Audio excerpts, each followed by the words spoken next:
Essa é uma história mais sobre rádio do que sobre futebol.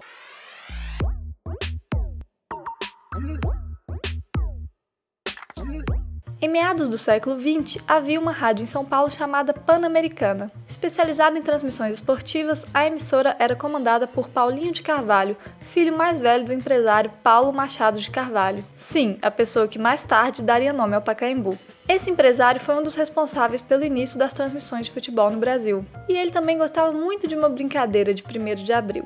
Em 1951, a Rádio Pan-Americana era a principal e mais qualificada transmissora de jogos e plantões esportivos de São Paulo. Com isso, muitas vezes as outras rádios escutavam a programação dela e repassavam as informações dos jogos aos seus ouvintes sem dar o crédito à Pan-Americana.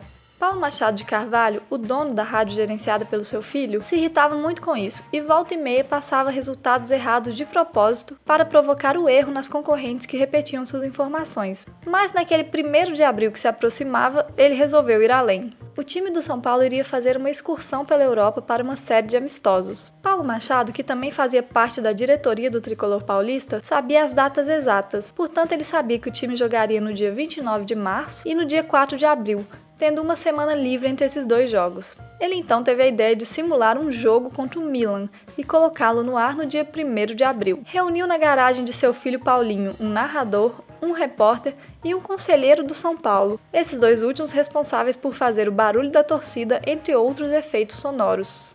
Até mesmo foi feita a simulação de uma queda do sinal durante o jogo, o que era muito comum naquela época. E eles então gravaram a transmissão de um jogo fictício, que ficou 8-1 para o time italiano.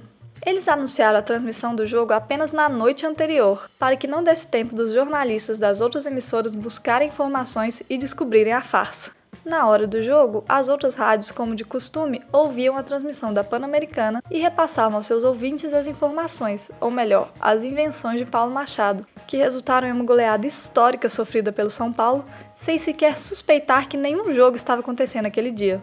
No dia seguinte, vários jornais estamparam a notícia do vergonhoso placar sofrido pela equipe paulista em sua excursão pela Europa. Inclusive, alguns políticos e dirigentes esportivos na época chegaram a pedir que o time retornasse, pois estaria manchando a imagem do futebol brasileiro no exterior. Apenas por volta do meio-dia, Paulinho de Carvalho autorizou seu locutor a contar nos microfones da Pan-Americana que tudo nos passava de uma brincadeira de 1º de abril.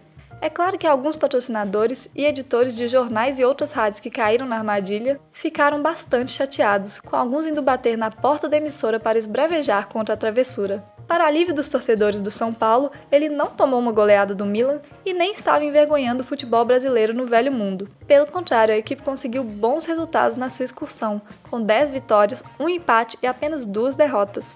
E claro, para a felicidade da torcida tricolor, na vez que o São Paulo enfrentou o Milan de verdade e valendo, ele saiu com um bicampeonato mundial. Se você gostou dessa história, não se esqueça de curtir o vídeo e se inscrever para mais conteúdos como esse. Eu sou Clarice Oliveira para o Histórias do Esporte.